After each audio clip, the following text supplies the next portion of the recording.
மதி, நான் உங்ககிட்ட கொஞ்சம் தனியா பேசணும். உங்ககிட்ட பேசுறதுக்கு எனக்கு எதுவும் இல்ல. ஆ, எனக்கு இருக்கே.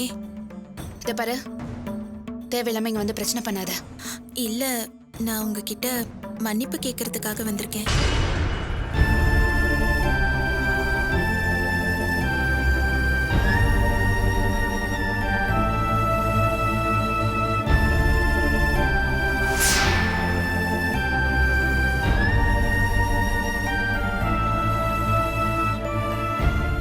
என்ன ஒரு மனுஷன்! ச்சே, இப்படி எல்லாம் கூட இருப்பாங்கன்னு என்னால நினைச்சு கூட பார்க்க முடியல. உங்களை பத்தி ஒவ்வொரு தடவையும் அவர் தப்பா சொன்னப்போ எல்லாத்தையும் நான் நம்பினேன். உங்க மேல கோவப்பட்டேன். அந்த ஆளோட நடிப்பு அப்படி இருந்துச்சு. அந்த அயோக்கியனை நம்பி இத்தனை நாளா நான் அவன் கூடவே இருந்திருக்கேன். என்னை பத்தி என்னெல்லாமோ கற்பனை பண்ணிக்கிட்டு என் கூடவே இருந்திருக்கான்னு நினைக்கும் போது உடம்பெல்லாம் கூசுதுங்க. பணம் தான் பெரிய விஷயம்னா சோமு என்கிட்ட கேட்டிருக்கலாம். எல்லாத்தையுமே தூக்கி கொடுத்திருப்பேன். சோமுவை நான் அந்த அளவுக்கு ஃப்ரெண்டா நினைச்சேன். ஆனா சோமுக்குள்ள இப்படி ஒரு மிருகம் இருக்குன்னு தெரிஞ்சப்போ சத்தியமா நான் உடைஞ்சே போயிட்டேன். என்ன மாதிரி கேரக்டர் இவங்களா? நம்பிக்கை துரோகிங்க.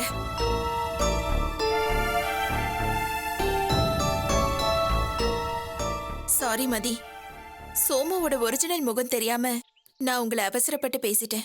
தயவு செஞ்சு என்ன மன்னிச்சுக்கோங்க. பரவாயில்ல, இது நடக்கும்னு நான் எதிர்பார்த்தேன். என்னைக்காவது அந்த மனுஷனோட வேஷம் கலைஞ்சு நீங்க இப்படி வந்து நிப்பீங்கன்னு நான் நினைச்சேன். பரவாயில்ல, சீக்கிரமாவே முழிச்சுக்கிட்டீங்க. இனிமேலாவது இந்த மாதிரி ஆளுங்களோட பழகாம உஷாரா இருங்க. ஐயோ, இது போதும். கூட பிறந்த அண்ணன் தம்பிங்க கூட பழகுறதா இருந்தாலும் இனிமே வேண்டாம். சோமு கிட்டயே நல்ல அனுபவம் கிடைச்சிருச்சு.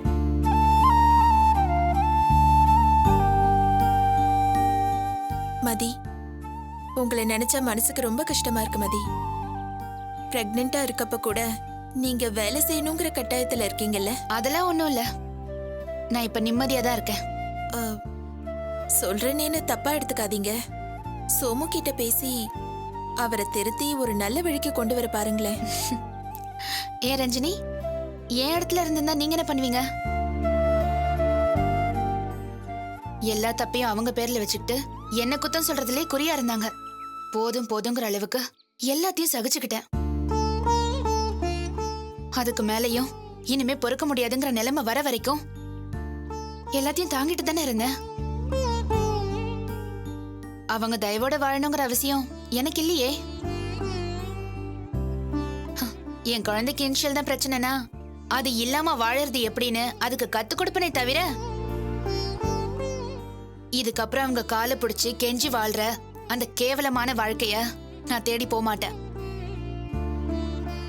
எனக்கு உங்களை மாதிரி பணமும் படிப்பும் இல்ல, அவ்வளவுதான். ஆனா தன்னம்பிக்கை இருக்கு. உங்களை பார்க்கும்போது எனக்கு ரொம்ப பெருமையா இருக்கு மதி. என்ன உங்க நல்ல ஃப்ரெண்டா நினைச்சுக்கோங்க.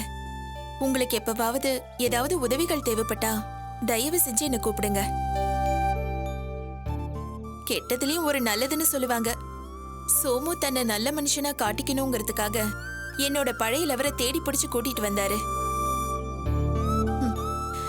இப்ப சோமுவோட சாயம் வெளுத்து போச்சு. இனிமே நான் எனக்குன்னு ஒரு வாழ்க்கைய மனோவோட சேர்ந்துதான் வாழ போறேன். அதே மாதிரி உங்க வாழ்க்கையும் கூடி சீக்கிரம் சரியாகணும். அதுக்காக நான் வேண்டிக்கிறேன். அப்போ நான் வரேன் மதி.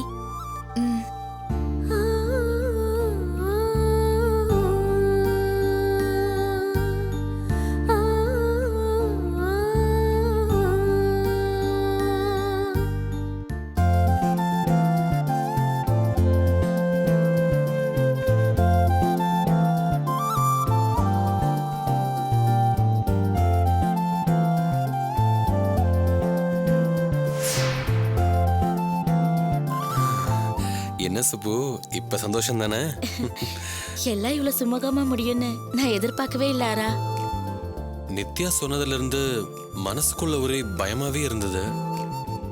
எங்க 2 பேர் வீட்லயும் பிரச்சனை வந்து நாம தனியா போய் கல்யாணம் பண்ணணுமோன்னு நினைச்சேன். நல்ல வேளை, நான் நினைச்ச மாதிரி அரேஞ்ச் மேரேஜாவே நடக்க போகுது. என்ன ஆளாளுக்கு நீங்களா பேசிட்டு இருந்தா எப்படி பாருங்க, பொண்ணு மாப்பிளையும் பொறுமையை இழந்து அவங்களே பேசிக்கிட்டு இருக்காங்க. அவங்களா பேசி ஏதாவது முடிவு எடுக்கிறதுக்கு முன்னாடி நாமளா பேசி முடிவெடுத்து நம்ம மரியாதையை நாம காப்பாத்திக்குவோம். பேச வேண்டியதெல்லாம் பேசிட்டு அப்புறமா தட்ட மாத்திக்கலாங்க. இனி பேச என்ன இருக்கு? பொண்ணு புள்ளையும் புரிஞ்சு பேசி பழகிட்டாங்க. மேற்கொண்டு ஆக வேண்டியதை பார்க்கலாமே. சரிக்கா, என்ன இருந்தாலும் முறைன்னு ஒண்ணு இருக்குல்ல, இதை வச்சு நாளைக்கு எதுவும் மன வருத்தம் வந்துடக்கூடாதுல்ல. நமக்கு எதுக்குப்பா இன்னொருத்தங்க பணம்? அந்த பொண்ணு கட்டின புடவையோட வந்தா கூட போதும்பா. அப்படி இல்லைங்க, என் பொண்ணு கல்யாணத்துக்குன்னு கொஞ்சம் சேர்த்து வச்சிருக்கேன். எப்படி இருந்தாலும் அது அவளுக்கு தான். முறையா என்ன செய்யணுமோ அதை நான் செஞ்சிடறேன். உங்க பொண்ணை விட பெரிய சொத்து உங்ககிட்ட வேற என்ன இருக்கு? அதுக்கு இல்லங்க. அப்புறம் என்னம்மா, உங்க பொண்ணையே குடுக்கறப்ப எங்களுக்கு வேற என்ன வேணும்? அக்கா, அவங்க தான் தரேன்னு சொல்லி அடம் பிடிக்கிறாங்களே, வாங்கிக்க வேண்டியதுதானே. அப்படி இல்லப்பா, அவங்க குடுக்கணும்னு நினைக்கிறது அவங்க பெருந்தன்மை. வேணான்னு சொல்றது நம்ம கடமை இல்லையா? அம்மா, ஒண்ணு வேணும்னு சொல்லுங்க, இல்ல வேண்டாம்னு சொல்லுங்க. அதை விட்டுட்டு வளவளன்னு பேசிட்டே இருக்கீங்களே. சரி, அவங்க விருப்பம் போலவே என்ன செய்யணுமோ செய்யட்டும். அம்மா, நீங்க எவ்வளவு வேணாலும் கேளுங்க, நான் செய்ய தயாரா இருக்கேன். அக்கா, அவர் நிறைய வச்சிருக்கார் போல இருக்கு, ஒரு 1000 பவுன் கேளுங்களேன். 1000 என்ன 2000 கூட கேட்கலாம், அதுக்கு தகுதி வேணுமே. ஏங்க, உங்க பொண்ணையும் எங்க பையனையும் சேர்த்து நிக்க வச்சு பாருங்க, அப்ப தெரியும். ஏங்க, யாரு பேசணுமோ அவங்க பேசட்டும், சும்மா சாப்பிட வந்தவங்க எல்லாம் பேசிக்கிட்டு. யோ, நாங்க ஒண்ணு இட்லி வடக்கு ஏமாந்து கிடக்கல, நீங்க தான் அதுக்கு வந்திருக்கீங்க. யோ, என்னையா அசிங்கப்படுத்துறீங்களா? அவன் என்ன பேசிக்கிட்டு இருக்கிறான், நீங்களும் பாத்துக்கிட்டு இருக்கீங்க. யாரையும் அசிங்கப்படுத்துறது? மாமா கொஞ்சம் அமைதியா என்னடா இருங்க மாமா. அமைதியா இருக்கிறது? இனிமே நான் இந்த வீட்டுல இருக்க மாட்டேன். மாமா எனக்காக பொறுத்து போங்க மாமா. பொறுமையெல்லாம் இருக்க முடியாதுடா. உனக்கு நான் முக்கியமா இல்ல இந்த சம்பந்தம் முக்கியமானு இப்பவே எனக்கு தெரிஞ்சாகணும். தம்பி, அவர் தகராறு பண்ணணும்னே வந்திருக்கார் போல் இருக்கு. போகட்டும், விட்டுருங்க. ஏங்க, அவர் எவ்வளவு முக்கியம்னு எங்களுக்கு தாங்க தெரியும். சும்மா எங்க சொந்தக்காரங்களை நீங்க அவமானப்படுத்தாதீங்க. இல்லம்மா, அவர் சண்டை போடுற மாதிரியே பேசுறாருன்னு தான்.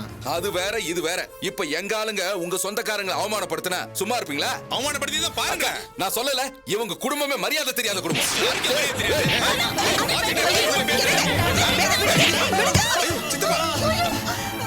என்ன அற இது? உங்க சொந்தக்காரங்களை விலக்கி விட சொன்னா எங்க அப்பாவை தள்ளி விடுற? அப்போ உனக்கு என்ன விட உங்க சொந்தக்காரங்க தான் முக்கியமா போயிட்டாங்களா? அது இல்ல சுப்பு. பேசாதாரா? உன் புத்தி என்னன்னு எனக்கு தெரிஞ்சு போச்சு. முதல்ல எல்லாரும் இங்க இருந்து போங்க. சுப்பு, டேய், நம்ம குடும்பத்தை அசிங்கப்படுத்திட்டு போறாங்க. சுப்பு போறாளா? சுப்பு வாடா வாடா. டேய் வாடா. சரியான மரியாதை தெரியாத குடும்பமா இருக்கு. அத்தை,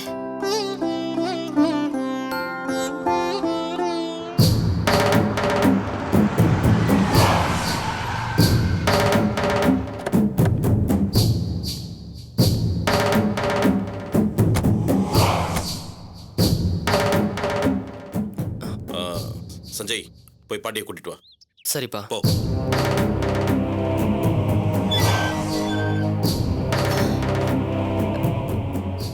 வாப்பா சஞ்சய். பாட்டி, அப்பா வந்திருக்காரு, உங்ககிட்ட பேசணுமா? கூப்பிடுறாரு, வாங்க. வேண்டாப்பா, இத்தனை வயசுக்கு மேல நான் பட்ட அவமானம் எல்லாம் போதும். இனிமே நான் அங்க வரல. பாட்டி, அம்மா பத்தி தான் உங்களுக்கு தெரியும்ல, அப்புறம் என்ன புதுசா? வாங்க போலாம். இத பாருப்பா, என்ன அவ என்ன வேணாலும் சொல்லிட்டு போட்டோம், அத பத்தி நான் கவலையே படல. ஆனா ஒரு பச்சை மண்ணோட வாழ்க்கையில இப்படி விளையாண்டுட்டு இருக்காளே, அத பார்த்துட்டு ஒரு பெரிய மனுஷி எப்படி இந்த வீட்டுல இருக்க முடியும்?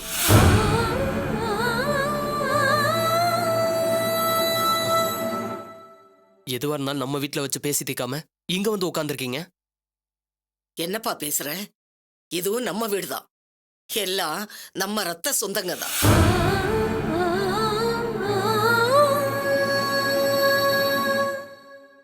சரி, நீங்க முதல்ல வாங்க, அப்புறம் எல்லாத்தையும் பேசிக்கலாம். வேண்டாப்பா, இதுக்கப்புறமா அந்த மானங்கட்ட கஞ்சியை குடிக்க என்னால முடியாது.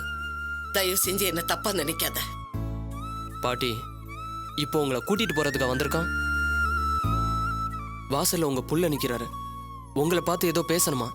வந்து என்னன்னு மட்டும் கேட்டு வந்துருங்க. இல்லப்பா, என் பிள்ளை மேல எனக்கு என்ன கோபம்?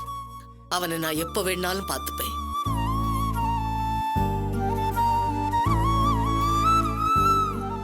இப்ப என் மனசு சரியில்லை, அப்புறமா அவனை பாக்குறேன்னு சொல்லு. என்ன பாட்டி இது? உங்க பையன் இப்படி நடுத்தருவில் வந்து நிக்கிறது உங்களுக்கு அசிங்கமா இல்லையா? என் பேத்தியுடைய வாழ்க்கையை தெருவுக்கு கொண்டு வந்தீங்களே, அது மட்டும் அசிங்கம் இல்லையா?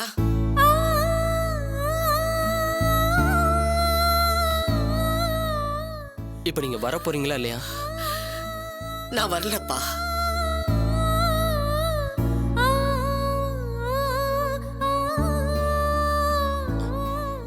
திரும்பவும் சொல்றேன் பாட்டி, நீங்க வீட்டுக்கு வர வேணாம்.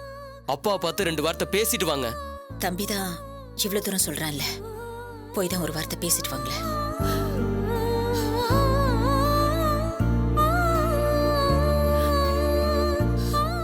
வீடு வரைக்கும் வந்துட்டாங்க, அப்புறம் மரியாதையா இருக்காதுல்ல.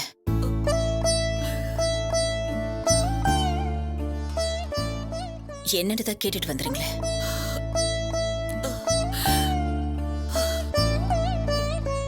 வா. சூர்யா, பாட்டி கொடுப்போமா?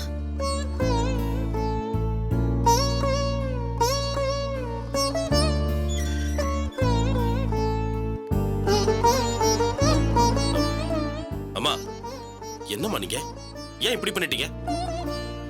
உன் பொண்டாட்டி அந்த வீட்டை கட்டிட்டு அழட்டும், என்ன விட்டுரு. எனக்கு வேற போக்கடை இருக்கு. அம்மா, அவளை நான் கண்டிக்கிறேம்மா. வேண்டாப்பா, தப்பு உங்க 2 பேரும் மேலேயும் தான் இருக்கு. நீயும் சேர்ந்து தானப்பா நித்யா வாழ்க்கையை அழிக்க பாக்குற. அம்மா, உண்மையிலேயே நான் எதுக்காக அப்படி நடந்துக்கிறேன்னு தெரியுமா? இல்லம்மா, நீங்க முதல்ல கார்ல ஏறி உட்காருங்க. இல்லப்பா, வேண்டாப்பா. அம்மா, நீங்க நம்ம வீட்டுக்கு வர வேண்டாமா? ஆனா உங்களால ரொம்ப நேரம் நிக்க முடியாதுமா. கொஞ்ச நேரம் கார்ல உட்காருங்க சொல்றேன்.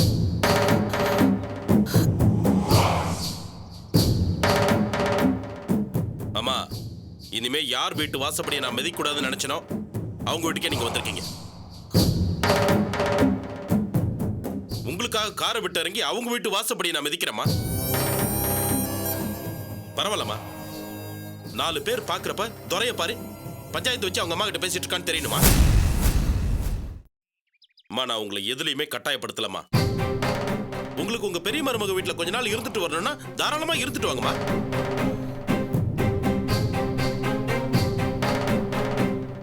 ஆனா உங்களால ரொம்ப நேரம் நிக்க முடியாதுன்னு தான் சொல்றேம்மா.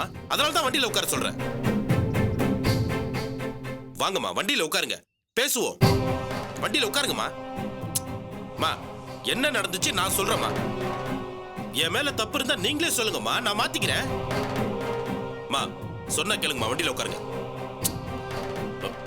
சஞ்சய், வாங்கம்மா, வாங்கம்மா, வாங்க. அப்படி வாங்க. சஞ்சய், அப்படி வாப்பா. சரிங்கப்பா. உட்காருங்கம்மா, உட்காருங்கம்மா, உட்காருங்க. டேய் சஞ்சய், அப்படி உட்காரு. சரிங்கப்பா.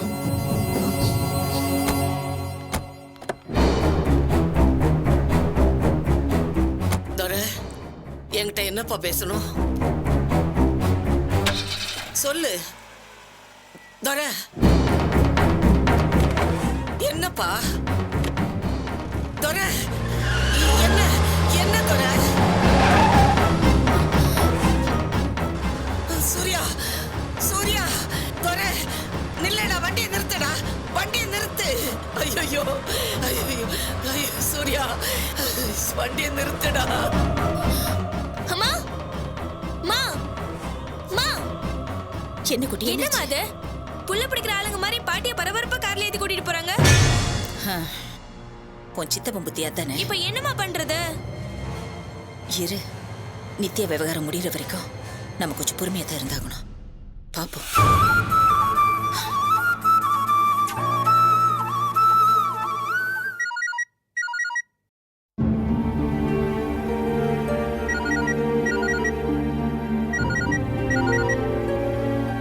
நித்யா, சொல்லு சுப்பு.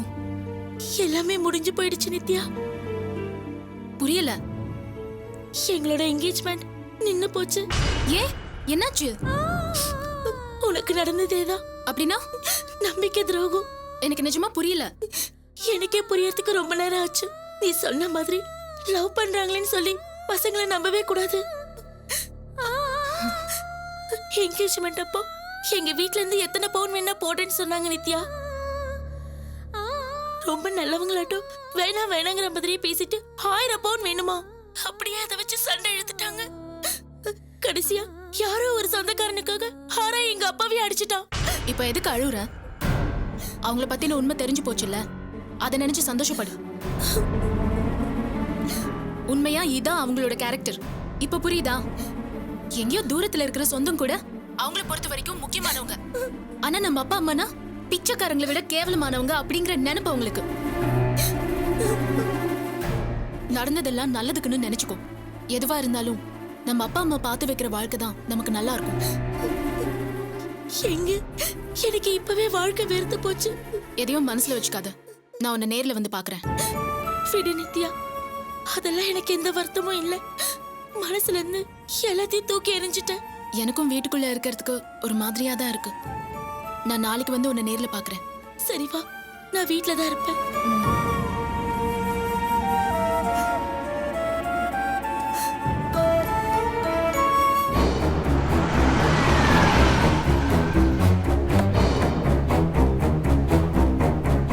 அம்மா இறங்குங்கம்மா, இறங்குன்னு சொல்றேன்லம்மா, இறங்குமா. வாங்கம்மா. என்னடா தர கடத்தல்கார மாதிரி கார்ல தூக்கிட்டு வர? முதல்ல நீ வீட்டுக்குள்ள வாமா, எல்லாத்தையும் சொல்றேன். வாங்க பாட்டி. வாயன் சொல்றேன். டேய் கூட்டு போடா.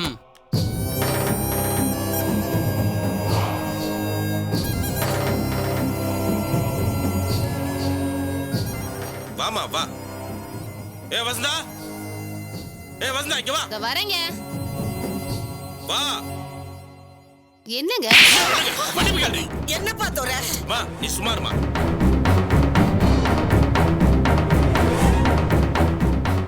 மன்னிப்பு கேளுன்னு சொல்றல.